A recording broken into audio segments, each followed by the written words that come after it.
നല്ല കർത്താവിൻ്റെ അതിപരിശുദ്ധമായ പൊന്നുതിരുനാമം വാഴ്ത്തപ്പെടുമാറാകട്ടെ.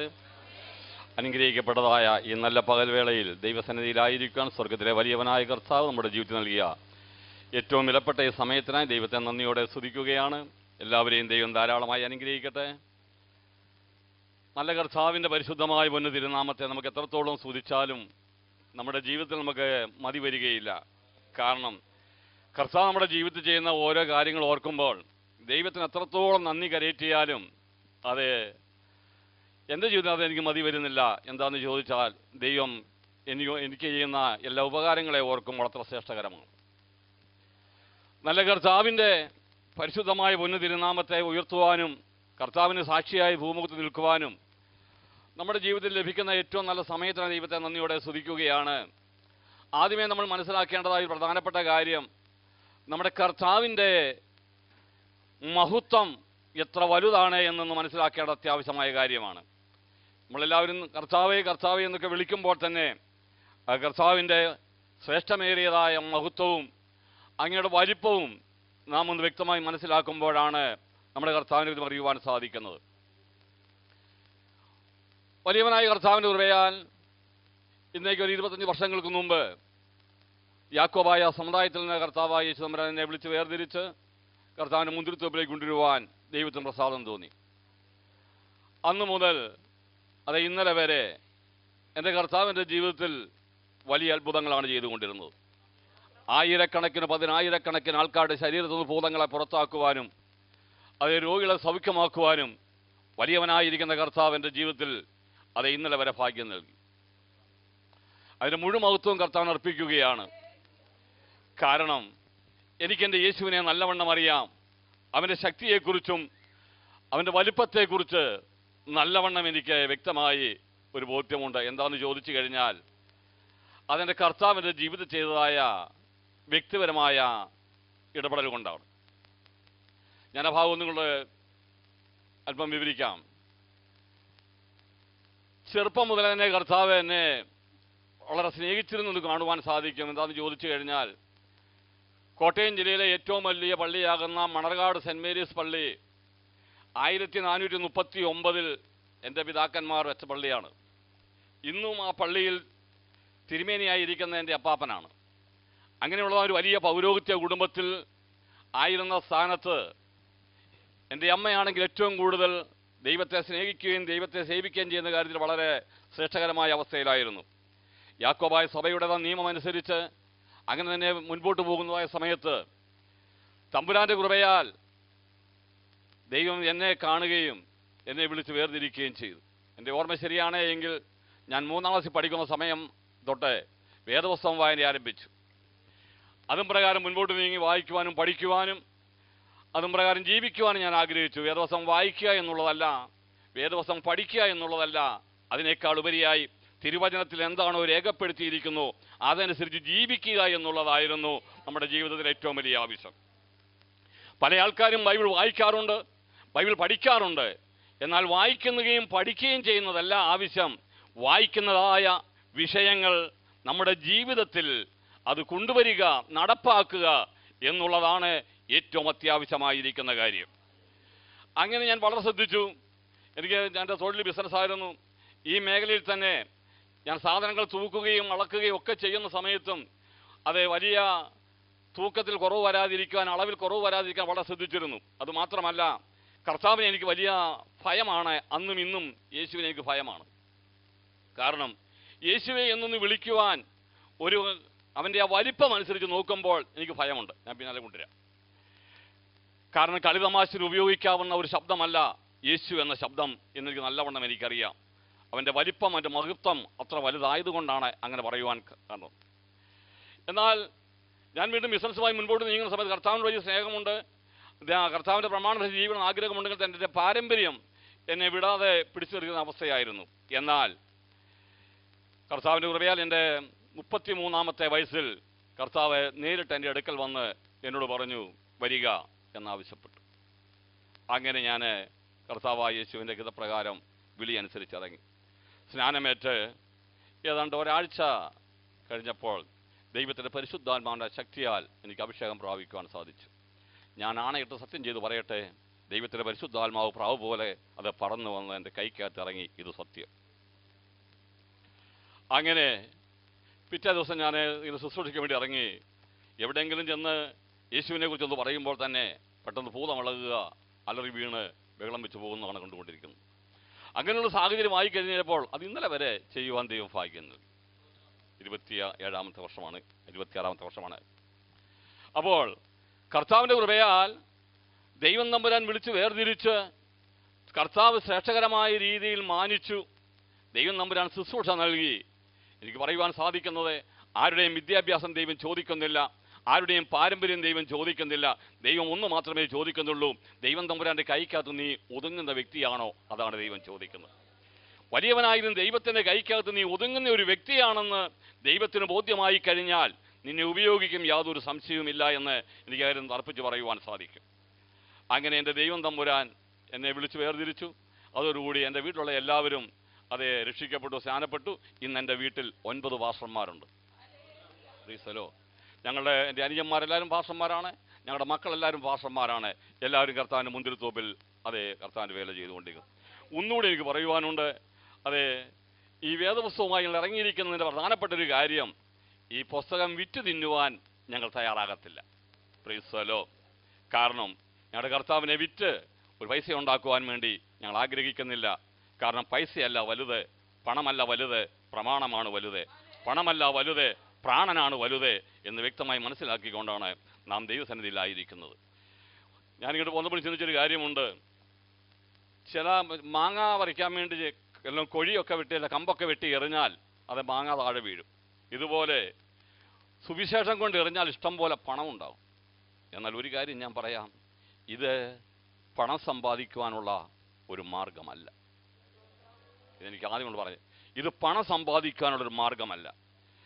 ഞാൻ ഇവിടെ ഇങ്ങനെ ദൈവസേന ഇങ്ങനെ പ്രാർത്ഥിച്ചുകൊണ്ടിരുന്ന സമയത്ത് ദൈവം വ്യക്തമായൊരു കാര്യം എന്നെ ഓർപ്പിച്ചു.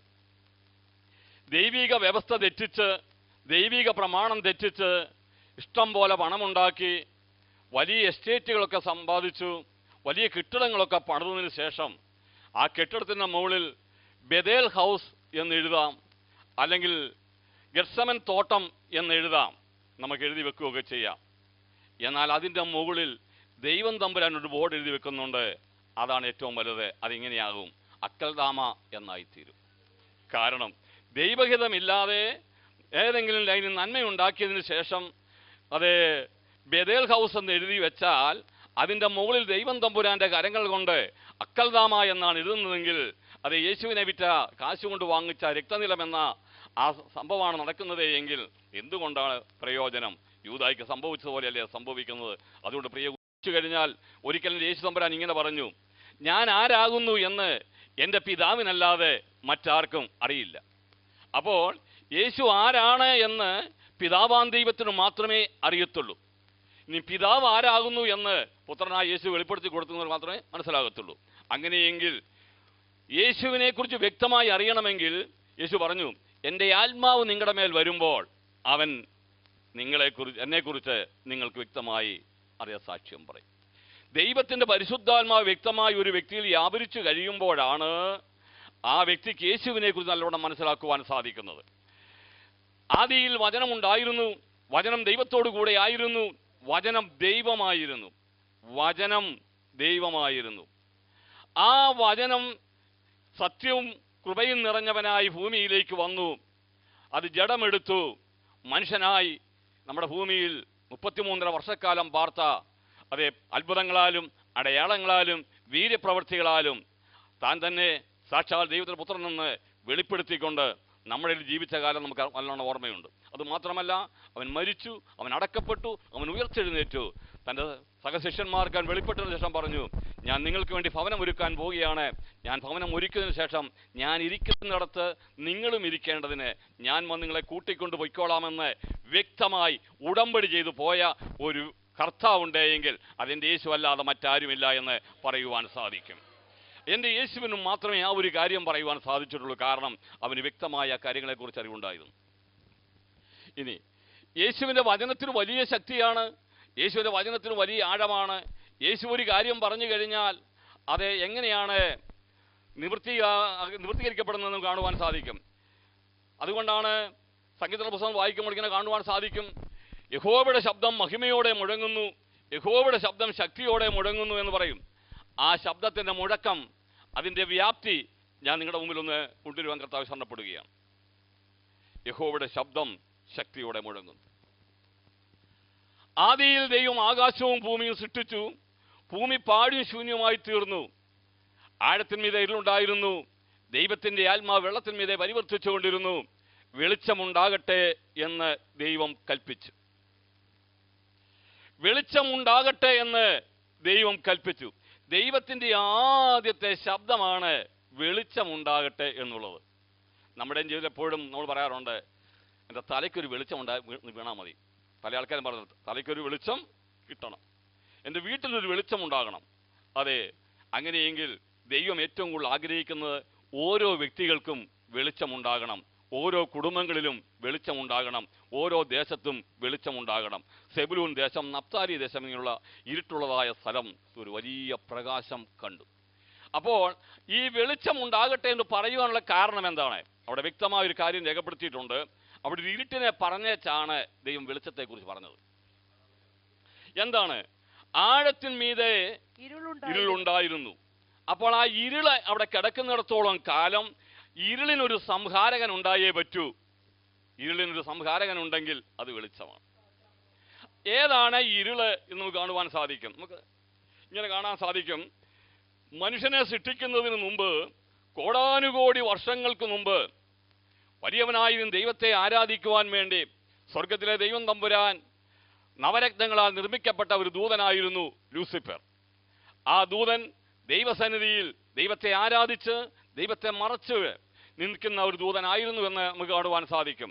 എന്നാൽ അവൻ്റെ ജീവിതത്തിൽ ഒരു 4 സ്വഭാവ ദോഷം വന്നു കഴിഞ്ഞപ്പോൾ ദൈവം അവനെ അശുദ്ധനെന്നെണ്ണി അവനെ പിശാച് എന്ന പേരിൽ മാറ്റുന്നത് കാണുവാൻ സാധിക്കും. അത് 4 സ്വഭാവമാണ് അവിടെ രേഖപ്പെടുത്തുന്നത്. ഇന്നത്തെ നമ്മൾ ചിന്തിച്ച് നോക്കുകയാണെങ്കിൽ നമ്മുടെ ജീവിതത്തിലും വിശുദ്ധന്മാരായിരിക്കുന്ന ഏത് വ്യക്തിക്കും അശുദ്ധന്മാരാകുവാൻ ഈ 4 സ്വഭാവം മതി. ഏത് വിശുദ്ധനും അത് പെട്ടെന്ന് തന്നെ അശുദ്ധനായി പിശാചായി മാറുവാൻ ഈ 4 സ്വഭാവം മാറി. മിക്ക ആൾക്കാരിലും അത് കാണുവാൻ തന്നെ സാധിക്കും. എന്തൊക്കെയാണെന്ന് നോക്കാം. യേശുക്രിസ്തുവിന്റെ പുസ്തകം 28-ാം അധ്യായം വായിക്കുമ്പോൾ കാണുവാൻ സാധിക്കുന്ന ഒന്നിങ്ങനെയാണ്, നിന്റെ ധനം നിമിത്തം നിന്റെ ഹൃദയം ഗർവിച്ചു. അപ്പോൾ അവിടെ ഇരുട്ടുണ്ടാകാനുള്ള കാരണം ഇതാണ്. ഒന്നാമത്തെ കാര്യം, നിന്റെ ധനത്തിൻ്റെ അഹങ്കാരം. നിന്റെ ധനം നിമിത്തം നിന്റെ ഹൃദയം ഗർവിച്ചിരിക്കുന്നു. അപ്പോൾ നമ്മൾ ചോദ്യം ചോദിക്കാം, എന്താണ് ഈ ദൂതൻ ഇത്രമാത്രം ധനമുണ്ടാകാനുള്ള കാരണം എന്ന് ചോദിക്കാം. നമുക്കും ചോദിക്കാം, ദൂതൻ എന്നാ വല്ല എസ്റ്റേറ്റ് ഉണ്ടായിരുന്നോ, വലിയ ജോലി ഉണ്ടായിരുന്നോ എന്നൊക്കെ ഒരു ചോദ്യം വരാം. പല ആൾക്കാരും പറയുന്നത് ഇങ്ങനെയാണ്, ഈ ധനത്തെക്കുറിച്ച് പറയുന്നത് ഇങ്ങനെയാണ്. ചിലർ പറയും എൻ്റെ ഭൗതിക നന്മയാണ് ധനമെന്ന് ചിലർ പറയാറുണ്ട്. ചിലർ പറയാറുണ്ട് എൻ്റെ ആരോഗ്യമാണ് എൻ്റെ ധനമെന്ന് പറയാറുണ്ട്. ചിലർ പറയാറുണ്ട് എൻ്റെ വിദ്യാഭ്യാസമാണ് എൻ്റെ ധനമെന്ന് പറയാറുണ്ട്. ചിലർ പറയാറുണ്ട് ഞങ്ങളുടെ മക്കളാണ്, തലമുറയാണ് അനുഗ്രഹമെന്ന് പറയാറുണ്ട്, ധനമെന്ന് പറയാറുണ്ട്. ഇങ്ങനെ അനവധി ധനം പറയുമ്പോൾ ഇതിൽ ഏതെങ്കിലുമൊക്കെ ചില ധനങ്ങളെക്കുറിച്ച് അവനും പ്രശംസിക്കുവാൻ സാധിക്കും. അതുകൊണ്ട് ഒന്നാമത്തെ കാര്യം, ധനത്തിൻ്റെ ഒരു അഹങ്കാരം ആ ദൂതനിലേക്ക് കടന്നു വന്നു. അങ്ങനെയെങ്കിൽ നമ്മുടെയും ജീവിതത്തിൽ ധനത്തിൻ്റെ ഒരു അഹങ്കാരമുണ്ടേ എങ്കിൽ ഞാൻ ഇങ്ങനെ പറയും, ഒരു കാപ്പിശാചാവും. ധനത്തിൻ്റെ അഹങ്കാരം ഒരു വ്യക്തിയിൽ വന്നു കഴിയുമ്പോൾ ആ വ്യക്തി ഒരു കാപ്പിശാചാവുകയാണ്. അതിനുശേഷം വീണ്ടും ദൈവമാർഗ്ഗത്തിൽ രേഖപ്പെടുത്തുന്നത് ഇങ്ങനെയാണ്, നിന്റെ ജ്ഞാനം നിമിത്തം നിന്റെ ഹൃദയം നെഗളിച്ചിരിക്കുന്നു. അപ്പോൾ രണ്ടാമത്തെ കാര്യം ജ്ഞാനത്തിൻ്റെ അഹങ്കാരമാണ്. എന്ന് വെച്ചാൽ അറിവിൻ്റെ തലക്കനം. കുറെ ഡിഗ്രി എടുത്തതിന് ശേഷം, അതെ എനിക്ക് നല്ലവണ്ണം അറിയാം, ഞാനിപ്പോൾ MA കാരനാണ്, ഞാൻ BTech കാരനാണ്, ഞാൻ BD കാരനാണ് എന്നൊക്കെ പറഞ്ഞ് ആ ലൈനിലുള്ള തലക്കനം വന്നു കഴിയുമ്പോൾ സ്വർഗത്തിലെ ദൈവം പറഞ്ഞൊരു ഭാഷയുണ്ട്, നിന്റെ ജ്ഞാനം നിമിത്തം നിന്റെ ഹൃദയം നിഗളിച്ചിരിക്കുന്നു, അല്ലെങ്കിൽ ഗർവിച്ചിരിക്കുന്നു. മൂന്നാമത്തെ കാര്യം ദൈവാത്മാവ് വീണ്ടും പറയുന്നത് ഇങ്ങനെയാണ്, നിന്റെ സൗന്ദര്യം നിമിത്തം നിന്റെ ഹൃദയം നിഗളിച്ചിരിക്കുന്നു. നാലാമത്തെ കാര്യം ദൈവാത്മാവ് ഇങ്ങനെ പറഞ്ഞ ഭാഗത്ത്, അത് നിഗളം ഹേതുവായി. അപ്പോൾ 1 ധനം, 2 ജ്ഞാനം, 3 സൗന്ദര്യം, 4 നിഗളം. ഈ 4 കൂടെ ചേർന്ന് കഴിഞ്ഞപ്പോൾ ആ വ്യക്തി, വിശുദ്ധനായിരുന്ന ദൂതൻ പിശാചായി മാറി